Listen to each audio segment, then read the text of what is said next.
देखिए हमारे सामने एक किडनी फंक्शन टेस्ट की रिपोर्ट है जिसे कि हम किडनी प्रोफाइल भी बोल देते हैं। तो कई बार हमें ये देखने को मिल जाती है या फिर हमें कराना पड़ जाता है, लेकिन हमें यह नहीं पता होता है कि हमें इसे पढ़ना कैसे चाहिए। तो आज की वीडियो में हम बात करेंगे कि आपको इसे कैसे पढ़ना होता है और किडनी फंक्शन टेस्ट कब कराया जाता है।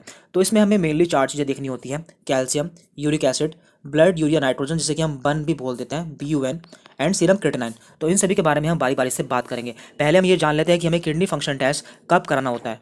तो देखिए जब हमारी किडनी में कोई प्रॉब्लम हो जाती है तो उस समय किडनी फंक्शन टेस्ट कराया जाता है, जिससे हम जान सके कि प्रॉब्लम कहाँ पर है और कितनी है। इसके अलावा जब किडनी में कोई समस्या होती है तो हमारी बॉडी पर कुछ साइंस शो होते हैं, तो वो भी हम जान लेते हैं। जैसे कि यदि किसी को पेशाब कम आता है, उसके पैरों में सूजन रहती है, इसके अलावा उसके हाथों में भी सूजन रहती है और उसे काफ़ी थकान रहती है, उसकी भूख कम हो गई है या फिर उसका वजन अचानक से कम होना स्टार्ट हो गया है और उसे लगातार उल्टियाँ आती हैं और लगातार सिर में दर्द रहता है या फिर उसके शरीर पर खुजली होती है, तो ये सभी साइन हैं जो कि इंडिकेट करते हैं कि हमारी किडनी में कोई प्रॉब्लम हो चुकी है। तो ऐसे साइन होने पर हमें अपने डॉक्टर से मिलना चाहिए और किडनी फंक्शन टेस्ट कराना चाहिए। तो इन सभी के बारे में हम बारी बारी से जानने वाले हैं। पहले हम बात करेंगे कैल्शियम, फिर यूरिक एसिड, फिर बन एंड लास्ट में क्रिएटिनिन। तो आप इनके टेस्ट अलग अलग भी करा सकते हैं और साथ में भी करा सकते हैं। तो पहले हम कैल्शियम के बारे में जान लेते हैं। तो पहले हम जान लेते हैं कैल्शियम क्या होता है। देखिए कैल्शियम एक मिनरल होता है जो कि हमारी बॉडी में बहुत ही अधिक मात्रा में पाया जाता है। ये हमारी बॉडी में 1 से 1.5 किलो पाया जाता है, जिसमें से 99% हमारी हड्डियों और हमारे दांत में, जबकि 1% हमारे ब्लड में पाया जाता है। और ये हमारे बॉडी की कई सारी एक्टिविटीज़ में पार्टिसिपेट करता है, इसलिए हमारी बॉडी के लिए बहुत ज़रूरी होता है। देखिए कैल्शियम टेस्ट के द्वारा हम जान सकते हैं कि हमारे ब्लड में कैल्शियम का लेवल कितना है और ये हमारी बॉडी में मिनरल एंड इलेक्ट्रोलाइट दोनों की तरफ वर्क करता है और इसके द्वारा ही हमारी बॉडी में ब्लड क्लॉटिंग, हमारी मसल्स, हार्ट एंड नर्व्स का सही से फंक्शन हो पाता है। इसलिए हमारी बॉडी के लिए कैल्शियम बहुत ज़रूरी होता है। अब हम जान लेते हैं कि कैल्शियम का टेस्ट कब कराया जाता है या फिर आपको कैल्शियम का टेस्ट कब कराना चाहिए। देखिए कैल्शियम का टेस्ट एक रूटीन ब्लड टेस्ट होता है, आप इसे कभी भी करा सकते हैं। यदि आपको लगता है कि आपके अंदर कैल्शियम की कमी है या फिर आपकी हड्डियों में दर्द रहता है तो आप इसका टेस्ट करा सकते हैं। इसके अलावा यदि आपने डाइट में कैल्शियम कम ले रहे हैं या फिर आपके अंदर विटामिन डी की कमी है तो भी आप इसका टेस्ट करा सकते हैं, क्योंकि विटामिन डी के एब्जॉर्प्शन के लिए कैल्शियम की ज़रूरत होती है। यदि आपकी बॉडी में कैल्शियम नहीं है तो आपकी बॉडी में विटामिन डी का एब्जॉर्प्शन भी नहीं हो पाएगा। इसके अलावा ऐसे पेशेंट जिनमें थायराइड की कोई बीमारी हो या फिर पैराथायराइड की कोई बीमारी हो, हार्ट की कोई बीमारी हो, किडनी कोई बीमारी हो या फिर न्यूरोलॉजिकल कोई डिसऑर्डर हो तो भी आपको इसका टेस्ट कराना चाहिए। इसके अलावा यदि आप में बोन या फिर टीथ यानी कि आपके यदि हड्डियों में या फिर आपके दांत में कोई प्रॉब्लम रहती है तो भी आपको कैल्शियम का टेस्ट कराना चाहिए। देखिए नॉर्मली हमारे ब्लड में कैल्शियम की वैल्यू 8.5 से 10.5 mg प्रति DL होती है, यानी कि मिलीग्राम प्रति डेसीलीटर होती है। यदि ये 8.5 से कम हो जाती है तो इसे हम हाइपोकैल्सीमिया कहते हैं, मीन्स हमारे ब्लड में कैल्शियम की मात्रा कम हो चुकी है। और यदि ये 10.5 से ज़्यादा हो जाता है मीन्स हाइपर कैल्सीमिया, यानी कि हमारे ब्लड में कैल्शियम की मात्रा ज़्यादा हो चुकी है। तो इनके कम होने पर या फिर ज़्यादा होने पर कौन कौन सी बीमारी होती हैं तो वो भी हम देख लेते हैं। तो यहाँ पर हम पहले देख रहे हैं हाइपोकैल्सीमिया, यानी कि यदि आप कैल्शियम का टेस्ट कराते हैं और आपके ब्लड में कैल्शियम की मात्रा कम मिलती है तो आपको इनमें से कौन सी कंडीशन हो सकती है। तो यहाँ पर कई सारी कंडीशन है, आपको इनमें से कोई भी एक कंडीशन हो सकती है। जैसे कि यहाँ पर है हाइपोपैराथायरॉयडिज्म, दूसरा है इनएडिक्वेट डाइटरी इंटेक ऑफ कैल्शियम, यानी कि आप अपनी डाइट में कैल्शियम की मात्रा कम ले रहे हैं। तीसरा है डिक्रीज विटामिन डी लेवल, यानी कि आपका विटामिन डी की मात्रा भी कम हो चुकी है। डेफिशिएंसी ऑफ मैग्नीशियम, आपके अंदर मैग्नीशियम की कमी है। इंक्रीज फॉस्फोरस लेवल्स, या फिर आपकी बॉडी में फॉस्फोरस का अमाउंट बढ़ चुका है। इन्फ्लामेशन ऑफ पैंक्रियाज, या फिर आपके पैंक्रियाज में इन्फ्लामेशन हो सकता है। या फिर रिनल फेल्योर, यानी कि किडनी फेल हो सकती है। तो आपको इनमें से कोई भी कंडीशन हो सकती है, लेकिन मैक्सिमम चांस में ये देखा जाता है कि आपकी डाइट में कैल्शियम की कमी होती है। तो यदि आपको ऐसा देखने को मिलता है तो आपको कैल्शियम की कमी को डाइट से पूरा करना चाहिए।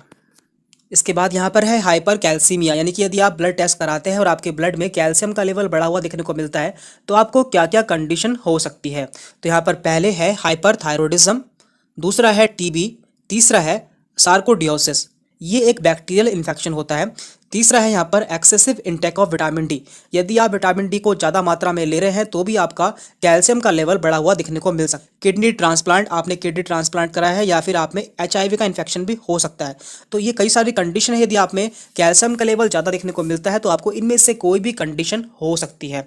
तो आगे इसकी जाँच कराई जाती है, तो इस तरह से आप जान पाएंगे कि आपका कैल्शियम लेवल कितना है। इसके लिए आप ब्लड टेस्ट करा सकते हैं।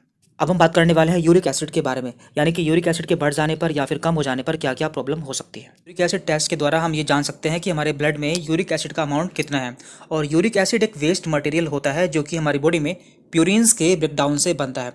तो हम जान लेते हैं कि ये हमारी बॉडी में कैसे बनता है। सोच रहे होंगे कि हमारी बॉडी में यूरिक एसिड आता कहाँ से है। तो देखिए ये हमारी बॉडी में प्यूरिन से बनता है। तो ये प्यूरिन्स क्या होते हैं? प्यूरिन्स एक केमिकल कंपाउंड होता है जो कि हमारी बॉडी में न्यूक्लिक एसिड के ब्रेकडाउन से बनता है या फिर न्यूक्लिक एसिड के टूटने से बनता है। इसके अलावा कुछ ऐसे फूड होते हैं जिनमें प्यूरिन्स पाया जाता है, तो यदि हम उन्हें खाते हैं तो हमारी बॉडी में प्यूरिन्स आ जाता है। देन ये प्यूरिन्स हमारे लीवर में जाता है और एडिनोसिन एंड ग्वानिन में टूट जाता है। इसके बाद ये यूरिक एसिड में कन्वर्ट हो जाता है। देखिए यूरिक एसिड एक वेस्ट मटेरियल होता है जो कि हमारी बॉडी के लिए ज़रूरी नहीं होता है, इसलिए हमें इसे शरीर से बाहर निकालना ज़रूरी है।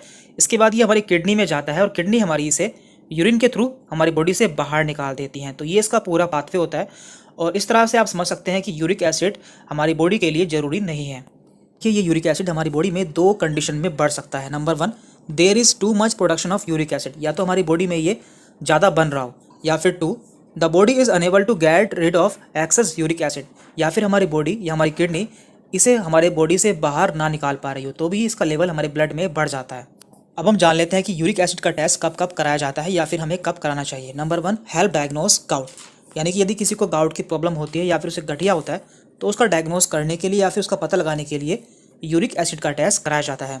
Number 2, check for kidney stones, यदि किसी को किडनी स्टोन होते हैं या फिर उसके गुर्दे में पथरी होती है तो उसका पता लगाने के लिए भी यूरिक एसिड का टेस्ट कराया जाता है। Check if medicines are working, यदि आप कोई गाउट की मेडिसिन ले रहे हैं तो पता लगाने के लिए कि आप पे ये काम कर रही हैं या फिर नहीं कर रही हैं तो उसके लिए भी टेस्ट कराया जाता है। एंड नंबर 4 है check for uric acid level in patient on chemotherapy और रेडिएशन, यानी कि ऐसे पेशेंट जिनकी कीमोथेरेपी होने वाली होती है तो ऐसे कंडीशन में भी यूरिक एसिड का टेस्ट कराया जाता है। तो ये कुछ कंडीशन है जिनमें यूरिक एसिड का टेस्ट कराया जाता है। अब हमें ये भी जानना जरूरी है कि इसकी नॉर्मल वैल्यू ब्लड में कितनी होती है। देखिए फीमेल्स में इसकी वैल्यू 2.4 टू 6.0 मिलीग्राम प्रति डेसीलीटर होती है, जबकि मेल्स में इसकी वैल्यू 3.4 टू 7.0 मिलीग्राम प्रति डेसीलीटर होती है। लेकिन इसमें लैब टू लैब हल्का फुल्का चेंज देखने को मिल सकता है। तो हम जान चुके हैं कि यूरिक एसिड क्या होता है और इसका टेस्ट कैसे होता है। अब हम जान लेते हैं कि यदि हमारे ब्लड में बढ़ जाता है या फिर हमारी बॉडी से बाहर नहीं निकल पाता है तो हमें क्या क्या प्रॉब्लम हो सकती है। तो देखिए यूरिक एसिड जब हमारे ब्लड में बढ़ जाता है तो ये क्रिस्टल्स में कन्वर्ट हो जाता है और ये क्रिस्टल्स हमारी बोन के बीच में इकट्ठा हो जाते हैं, जिससे यहाँ पर इन्फ्लामेशन हो जाता है और हमें काफ़ी पेन होता है और इस कंडीशन को हम गाउट कहते हैं, यानी कि गठिया कहते हैं। अब आपको ये भी जानना जरूरी है कि गाउट की पहचान क्या होती है या फिर ये कहाँ से स्टार्ट होता है। तो देखिए 90% चांस होते हैं कि हमारे पैर के अंगूठे से या फिर हमारे ग्रेट टो से स्टार्ट होता है और इसके अलावा ये हमारे बॉडी के कुछ अन्य पार्ट में भी हो सकता है, जैसे कि हमारे घुटने में भी हो सकता है, लेकिन मैक्सिमम चांस इसके हमारे पैर के अंगूठे में ही होते हैं। यहाँ पे हमने कुछ पिक्चर भी लगाई है जिससे आप इसकी पहचान कर सकते हैं। तो ये एक पेशेंट की पिक्चर है जिनके ग्रेट टो में गाउट हो चुका है। तो जो ये स्वेलिंग होती है इसे हम टॉफी कहते हैं। इसी तरह से इनके हाथ में भी गाउट हो चुका है और यहाँ पर आप इस तरह से स्वेलिंग देख सकते हैं। तो ये सभी गाउट है या फिर गठिया है। और देखिए यदि किसी का यूरिक एसिड बढ़ जाता है तो उसे कंट्रोल भी किया जा सकता है। इसके कई सारे नेचुरल ट्रीटमेंट अवेलेबल हैं। तो फिलहाल हम उसकी बात नहीं कर रहे हैं, उसकी बात हम अगली वीडियो में करेंगे। अब हम बात करेंगे बर्न के बारे में, यानी कि ब्लड यूरिया नाइट्रोजन के बारे में। हम जानेंगे इसका अमाउंट हमारे ब्लड में कब बढ़ जाता है और कब कम हो जाता है। देखिए यूरिया की तरह बर्न भी एक वेस्ट मटेरियल होता है जो कि हमारे लीवर में प्रोटीन के टूटने से बनता है, यानी कि पहले प्रोटीन से यूरिया बनता है, फिर यूरिया से नाइट्रोजन यानी कि BUN बनता है। तो ये भी हमारे ब्लड में एक लिमिटेड अमाउंट में पाया जाता है। इसके बढ़ जाने पर या फिर कम हो जाने पर हमें प्रॉब्लम हो सकती है। देखिए यदि आप टेस्ट कराते हैं और आपके ब्लड रिपोर्ट में बर्न की वैल्यू 7 से 18 mg प्रति डेसीलीटर मिलती है तो ये इसकी नॉर्मल वैल्यू है। लेकिन यदि ये कम हो जाता है या फिर बढ़ जाता है तो हमें कोई प्रॉब्लम हो सकती है। तो अब हम जान लेते हैं कि किस किस कंडीशन में बर्न का अमाउंट बढ़ जाता है और किस किस कंडीशन में बर्न का अमाउंट आपको कम देखने को मिलता है। तो पहले हम बात कर लेते हैं कि बर्न का अमाउंट आपको कब कब ज़्यादा देखने को मिलता है। Number 1, protein intake. यदि आप ज़्यादा प्रोटीन खा लेते हैं तो उस कंडीशन में बर्न का अमाउंट आपको रिपोर्ट में ज़्यादा देखने को मिलता है। दूसरा है यहाँ पर GI ब्लीडिंग, यानी कि जब भी हमारे पेट में या फिर हमारे इंटेस्टाइन में कोई ब्लीडिंग होती है, यानी कि खून का स्राव होता है, तो उस समय हमारा बर्न का अमाउंट हमें बढ़ा हुआ देखने को मिलता है। थर्ड है यहाँ पर इन्फेक्शन की कंडीशन में भी हमारा बर्न का अमाउंट बढ़ जाता है, या फिर हम कोई स्टेरॉइड या फिर टेट्रासाइक्लिन मेडिसिन खाते हैं तब भी हमारा बर्न का अमाउंट इंक्रीज हो जाता है। अब हम बात करते हैं किस किस कंडीशन में बर्न का अमाउंट कम देखने को मिलता है। तो जब हमारे बॉडी में ब्लड का वॉल्यूम कम हो जाती है, यानी कि हमारा ब्लड कम हो जाता है, तो उस समय बर्न का अमाउंट भी कम हो जाता है। प्रेगनेंसी में भी बर्न का अमाउंट कम हो जाता है, या फिर हम कोई डायूरेटिक यूज़ करते हैं, यानी कि ऐसी मेडिसिन यूज़ करते हैं जो कि हमारे पेशाब को बढ़ा देती है, तो उस कंडीशन में भी बर्न का अमाउंट कम हो जाता है। और लीवर फेलियर की कंडीशन में भी बर्न का अमाउंट कम हो जाता है। इसके बाद सही कारण जानने के लिए फिर दूसरे टेस्ट कराए जाते हैं और किडनी फंक्शन टेस्ट में लास्ट पैरामीटर है क्रिएटिनिन। तो उसके बारे में भी हम बात कर लेते हैं। तो देखिए क्रिएटिनिन जो होता है, ये क्रिएटिनिन बनने से पहले इसका नाम होता है क्रिएटिनिन, जो कि हमारे किडनी, लीवर और पैंक्रियाज में बनता है। इसके बाद ये ब्लड के थ्रू यानी कि खून की सहायता से हमारे ब्रेन और हमारी मसल्स तक पहुंचता है और हमारी मसल्स में इसका यूज़ होता है। जो हमारी मसल्स एनर्जी यूज़ करती है तो उसमें इसका यूज़ होता है, यानी कि ये मसल्स को एनर्जी प्रोवाइड करता है। इसके बाद ये क्रेटिनाइन में कन्वर्ट हो जाता है और ये एक तरह का वेस्ट मटेरियल होता है जिसे हमें अपनी किडनी से बाहर निकालना होता है, यानी कि अपने शरीर से इसे बाहर निकालना जरूरी है। अगर हम इसे शरीर से बाहर नहीं निकालेंगे तो ये हमारे ब्लड में बढ़ता जाएगा, जिससे हमें प्रॉब्लम हो सकती है। कि इसके बाद ये क्रेटिनाइन हमारे ब्लड के द्वारा हमारी किडनी तक पहुंच जाता है, जहाँ पर हमारी किडनी इसे फिल्टर करके यूरिन के साथ हमारे शरीर से बाहर निकाल देती हैं। इस तरह हमारे शरीर में इसका अमाउंट कम हो जाता है। लेकिन यदि किसी वजह से हमारी किडनी में कोई प्रॉब्लम हो जाती है तो ये क्रेटिनाइन हमारे शरीर से बाहर नहीं निकल पाता है और हमें प्रॉब्लम हो सकती है। तो इसी की जांच करने के लिए हम क्रेटिनाइन टेस्ट कराते हैं, जो कि किडनी फंक्शन टेस्ट के अंतर्गत आता है। कि क्रेटिनाइन का लेवल जानने के लिए हम दो तरह से टेस्ट करते हैं। पहला टेस्ट है यहाँ पर ब्लड या फिर सीरम टेस्ट। इसमें हम किसी पेशेंट का ब्लड लेते हैं और उसमें देखते हैं कि उसमें उसका क्रेटिनाइन लेवल कितना है। यदि उसमें क्रेटिनाइन का लेवल बढ़ा हुआ मिलता है तो आपको समझ जाना चाहिए कि उसके किडनी में कोई प्रॉब्लम है, जिस वजह से उसका क्रेटिनाइन यूरिन के थ्रू बाहर नहीं निकल रहा है। और दूसरा है यहाँ पर 24 आवर यूरिन सैंपल टेस्ट या फिर यूरिन क्लियरेंस टेस्ट। इसमें हम क्या करते हैं, किसी पेशेंट का 24 घंटे इकट्ठा किया हुआ यूरिन का सैंपल लेते हैं और उसमें हम देखते हैं कि उसमें क्रेटिनाइन कितना है। तो देखिए इन दोनों में अंतर क्या है। जो हम ब्लड सैंपल लेते हैं उसमें क्रेटिनाइन का लेवल काफ़ी कम होता है, जबकि यूरिन में इसका लेवल काफ़ी ज़्यादा होता है। तो हम जान लेते हैं कि इनका अमाउंट कितना कितना होता है। तो पहले हम जान लेते हैं कि इसकी नॉर्मल वैल्यू कितनी होती है। तो यहाँ पे हमने ब्लड का सैंपल में इसकी वैल्यू दी हुई है और यहाँ पे यूरिन में इसकी वैल्यू दी हुई है। तो यहाँ पे पहले है मेल, यानी कि मैन में इसकी वैल्यू होती है 0.6 टू 1.2 मिलीग्राम प्रति डेसीलीटर, जबकि फीमेल्स में इसकी वैल्यू होती है 0.5 टू 1.1 मिलीग्राम प्रति डेसीलीटर और युवाओं में उसकी वैल्यू होती है 0.5 से 1.0 मिलीग्राम प्रति डेसीलीटर, जबकि बच्चों में इसकी वैल्यू होती है 0.3 टू 0.7 मिलीग्राम प्रति डेसीलीटर। यहाँ पर यूरिन की वैल्यू भी दी हुई है, यानी कि जब आप यूरिन का टेस्ट कराते हैं तो इसमें इसकी वैल्यू कितनी होनी चाहिए। तो मैन में इसकी वैल्यू 107 से 139 ml प्रति मिनट होनी चाहिए, जबकि फीमेल्स में इसकी वैल्यू 87 टू 107 ml प्रति मिनट होनी चाहिए। तो ये इसकी नॉर्मल वैल्यू है। अब हम जान लेते हैं कि डॉक्टर्स आपको क्रेटिनाइन टेस्ट कराने के लिए कब बोलते हैं। तो ये सभी यहाँ पर सिम्टम्स दिए हुए हैं। तो यहाँ पर है puffiness of face and eyes. यदि किसी पेशेंट के मुंह पर उसकी आंख पर काफ़ी सूजन रहती है तो उसे डॉक्टर्स क्रेटिनाइन टेस्ट कराने के लिए बोलते हैं। इसके अलावा swelling of hand and feet, यानी कि उसके हाथ पैरों में भी काफ़ी सूजन रहती है। उसका ब्लड प्रेशर काफ़ी बढ़ा हुआ हो, डिफ़िकल्टी इन यूरिनेटिंग और पफी यूरिन, यानी कि उसे पेशाब करने में काफ़ी प्रॉब्लम हो, या फिर family history of kidney disease, या उसके परिवार में किसी को पहले किडनी डिसीज़ रही हो। तो इन सभी कंडीशन में डॉक्टर्स आपको क्रेटिनाइन टेस्ट कराने के लिए बोलते हैं। तो हम बात कर लेते हैं कि जब आप यूरिन का टेस्ट कराते हैं तो आपका क्रेटिनाइन लेवल किस कंडीशन में बढ़ जाता है और किस कंडीशन में आपको कम मिलता है। तो पहले हम बात करते हैं कि वो किस किस कंडीशन में आपको ज़्यादा देखने को मिलता है। नंबर 1 है यहाँ पर state of high cardiac output, यानी कि यदि आप किसी वजह से ज़्यादा एक्सरसाइज कर लेते हैं या फिर कोई ऐसा काम कर लेते हैं जिससे आपका कार्डियक आउटपुट काफ़ी बढ़ जाता है तो आपका क्रेटिनाइन लेवल यूरिन में बढ़ा हुआ देखने को मिल सकता है। इसके अलावा प्रेगनेंसी में भी क्रेटिनाइन लेवल बढ़ जाता है। जब कोई जल जाता है तो उस कंडीशन में भी क्रेटिनाइन लेवल उसका बढ़ जाता है।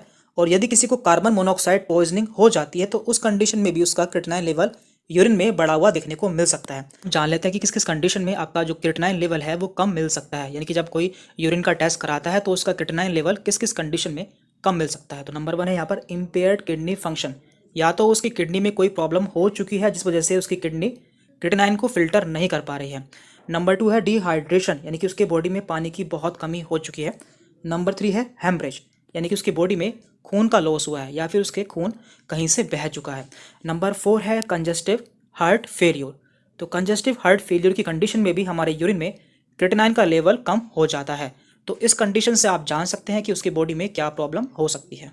हम क्रेटिनाइन की ब्लड रिपोर्ट के बारे में बात कर लेते हैं। देखिए नॉर्मली जो हमारे ब्लड में क्रेटिनाइन का लेवल काफ़ी कम होता है, क्योंकि क्रेटिनाइन को हमारी किडनी के द्वारा हमारे शरीर से बाहर निकाल दिया जाता है, क्योंकि ये एक वेस्ट मटेरियल है।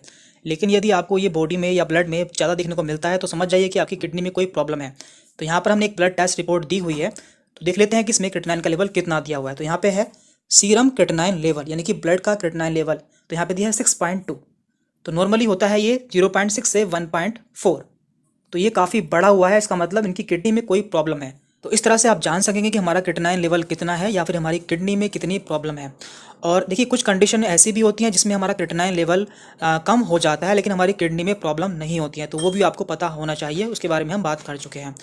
तो इस वीडियो में इतना ही था। आगे वीडियो में हम बात करेंगे कि यदि आपका क्रिएटिनिन लेवल बढ़ जाता है तो आपको क्या करना चाहिए, यानी कि इसका ट्रीटमेंट क्या है, आप इसके लेवल को कैसे कम कर सकते हैं। तो आज के इस वीडियो में इतना ही था। यदि आप हमारे चैनल पर नए हैं, चैनल को सब्सक्राइब कर लें, जिससे आगे भी आपको हमारी वीडियोज़ के नोटिफिकेशन मिलते रहें। Thank you very much.